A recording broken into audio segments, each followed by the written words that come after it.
আজকে তোমাদের সাথে একটা নতুন ভিডিও নিয়ে আসলাম। সেখানে আমি বলবো তোমরা যদি দীঘাতে আসো ঠিক কী খাওয়া দাওয়া করবে বা না করবে সেটা নিয়ে। কারণ আমরা ওল্ড দীঘার বিচের ঠিক অপোজিটে গিয়েছিলাম পাঞ্জাবি ধাবা বলে একটা হোটেলে, যেখানে খাওয়া দাওয়া ফার্স্টে দেখলে ভীষণ বাজে। তারপরে আমরা আসছিলাম সি ফুড খেতে। তো দেখো এখানের এই দোকান থেকে সি ফুডগুলো নিয়েছিলাম আমরা, দেখতে যতটা সুন্দর ছিল, বাট দেখো সোজা চলে যায় সমস্তটাই ডাস্টবিনে। কারণ এগুলোর ভিতরে ছিল একদম মানে খুব বাজেভাবে বালু ভরা, মানে ঠিকমতো ওয়াশই করেনি, তার আগে ওরা ফ্রাই করে দেয়।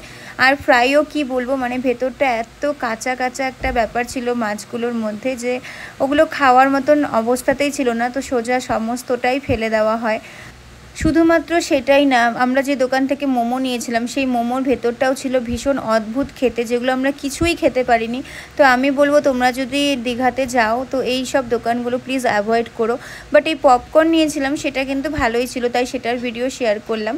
আর যদি বলো বেঙ্গলি ডিশেস তোমরা নিবে, সেজন্য চলে যাও ওল্ড দীঘার বাস স্ট্যান্ড যেটা ছিল, যে সেই বাস স্ট্যান্ডের ঠিক অপোজিটে ছিল ভরপেট হোটেল, যেখানে খাওয়া দাওয়া তোমরা একদম রিজনেবল প্রাইসে পেয়ে যাবে। আর খুব পরিষ্কার একটা সুন্দর রেস্টুরেন্ট, যেখানে আমাদের একদম পিওর অথেন্টিক বেঙ্গলি ডিশেস আমরা নিয়েছিলাম।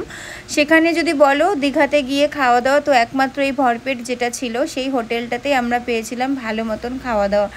একটা জিনিস কি হয় না, নতুন জায়গায় গেলে আমাদের তো আইডিয়া থাকে না যে আমরা কোথায় যাব কোথায় উঠবো। তো এর আগের পার্টে তো তোমাদের আমি শেয়ার করেছি যে হোটেল নিয়ে, আমরা যে হোটেলে উঠেছিলাম সেই হোটেলও ভীষণ ভালো ছিল। তো সেজন্য ভাবলাম যে খাওয়া দাওয়াগুলো একটু শেয়ার করি, যাতে আমরা যে ভুলটা করেছি তোমরা অ্যাটলিস্ট সেই ভুলটা না করো, সেই জন্যই। আমরা খাওয়া দাওয়ার পরে বেরিয়ে যাই। এইখানে যে এই পার্কের মতন এই জায়গাটা আছে সেখানে ফুচকা খেয়েছিলাম, সেটাও মোটামুটি ভালোই ছিল।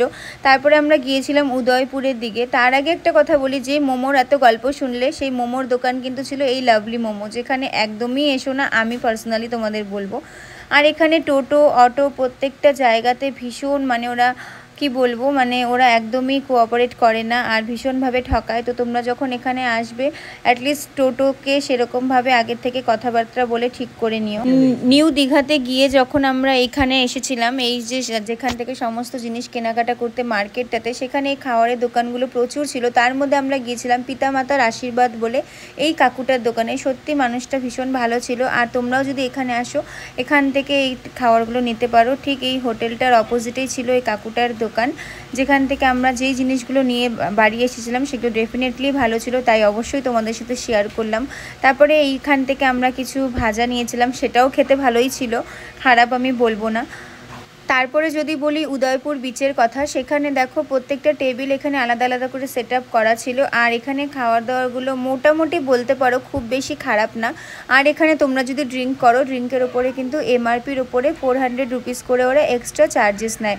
তো সেই জিনিসটা তোমরা মাথায় রেখে এখানে আসতে পারো। আমরা এখানে বোর্ডিং করেছিলাম, যেখানে তোমরা যদি আসো এখানে ওদের সাথে একটু বার্গেনিং করতে হয়। তার বলে এটা না যে ওরা ওদের প্রাইসে ফিক্স থাকে।